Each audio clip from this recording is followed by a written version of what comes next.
Okay, gang, would like to show you the finger exercises that I have found helpful in helping me maintain flexibility. Some of you know the story that my dad had crippling rheumatoid arthritis, and when he was my age, his hands were bent and misshapen and crippled. He couldn't hold a glass, he couldn't turn a key. And as a 30-year-old, I saw this, and I said, that's my future if I don't do something. And a friend, Dr. Dick Cooey, showed me some finger exercises. He said, if you will do these with some consistency, you will never lock up like that. So I've been doing them, and I want to show you today what they are, because some of you, that's the first thing I do. I actually got this from Doug Henning, and I call this the roll up. You just kind of roll your fingers up like this. If you saw Doug's first television special, he actually used this as a lead into a little close-up trick. And I do it like 10 times, and I go the other way as well. And you're just kind of rolling your fingers up, starting on the end, roll up, and then unroll, and do the same thing from the other end, roll up, then unroll, and do that about 10 times. The next one I just call it a pullback, and I do this a lot of times on the steering wheel when I'm driving down the road.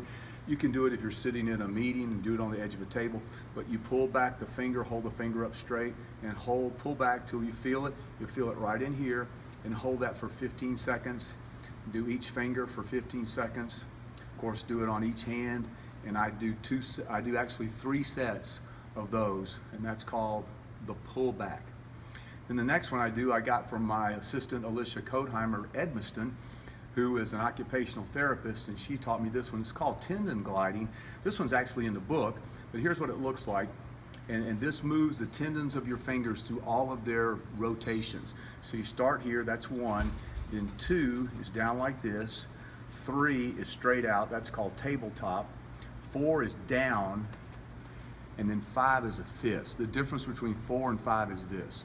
4, your fingertips are down here on your pad of your hand, and 5, you're up here in a fist. So it goes like this: 1, 2, 3, 4, 5. 1, 2, 3, 4, 5. And I do 15 of these, and I usually do 3 sets of these. All right, then this next one is one that pianists sometimes use, and it's like this. You call it the Spock, the Beam Me Up Scotty, and you just kind of go back and forth like this, and then it's coupled with another one that you just want to be careful who's watching when you do it. If you're driving down the road, be careful when you do this one, because it looks like this, and you're just alternating your fingers up and down. And I do 15 of this, 15 of these, and I usually do 2 sets, and you'll feel that all in here as well. Then the last one I just call it, just like you're grabbing for air. You've opened your hand as wide as you can, so you'll be feeling that all in here, maybe even down the forearm a little bit, and you reach out and you just grab a handful of air. So you just reach out like that, and then you can unroll the same way. So I'm reaching out, and then I'm unrolling. Reaching out, and I'm unrolling. And you can go the other way as well. I'm going to lead with my first finger. So I go down like this, open back up. And of course, as magicians, when we vanish an object, we've got something in our hand, we don't just go, it's gone. We usually go, it's gone. And that's kind of what this is. In reverse, it looks like that, and you're just reaching out, and you should feel that across the backs here.